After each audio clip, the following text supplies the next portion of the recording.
Bom, pessoal, então até esse momento nós já vimos três vídeos. No primeiro vídeo nós tivemos a introdução, motivação, vimos alguns conceitos relacionados à medição e análise. Nos dois outros vídeos nós vimos os resultados esperados de medição e análise relacionados à elaboração do plano de medição. E a partir desse momento a gente começa a ver a execução do plano de medição. Então, o resultado esperado 5, ele diz que os dados requeridos são coletados e analisados. Requeridos onde? Requeridos no plano de medição.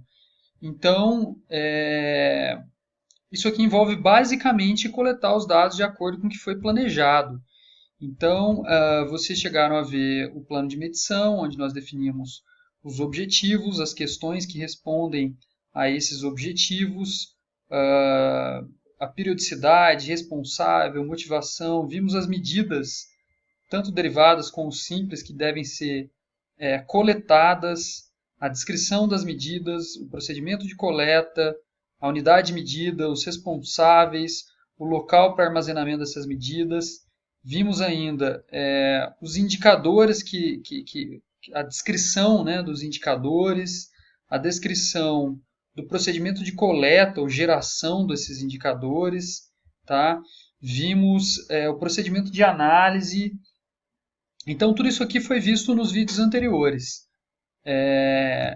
E esse resultado esperado aqui, ele trata justamente da coleta. Você tem que comprovar que você coletou os dados que eram requeridos, tá? Então, se vocês tiverem dúvidas a respeito do plano de medição, assistam o vídeo 2 e 3, respectivamente, dessa aula.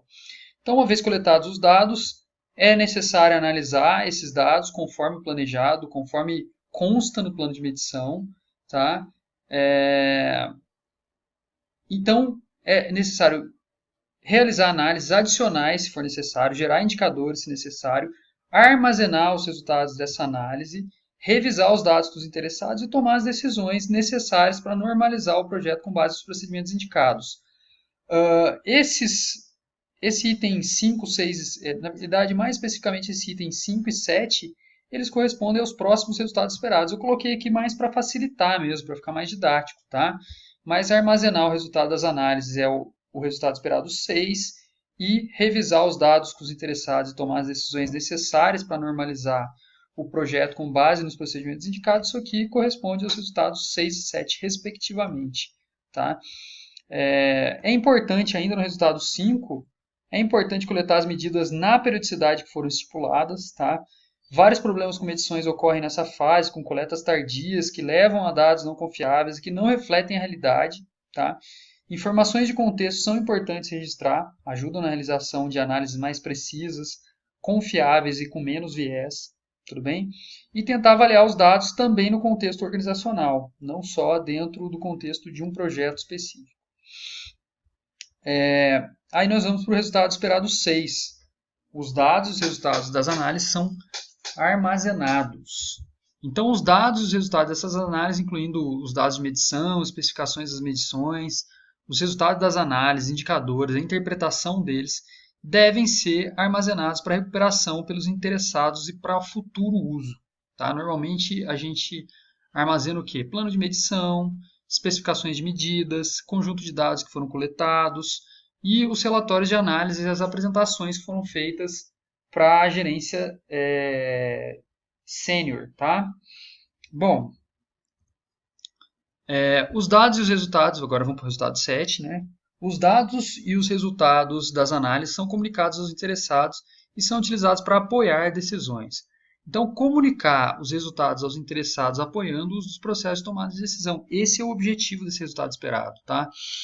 É importante dar preferência a indicadores e a interpretação dada para esses indicadores ao invés de usar dados primitivos, tá? Dados básicos.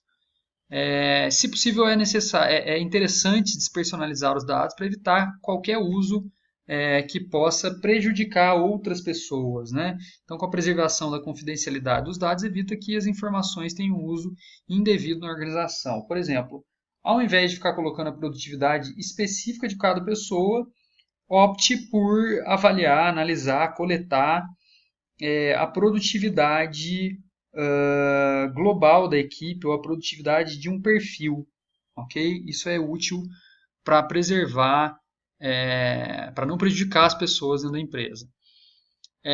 Conclusão a respeito do processo de medição e análise. O processo de medição e análise ele permite a tomada de decisão dos gestores da organização. Ele permite que os gestores ajam de maneira proativa ao invés de agirem de maneira reativa.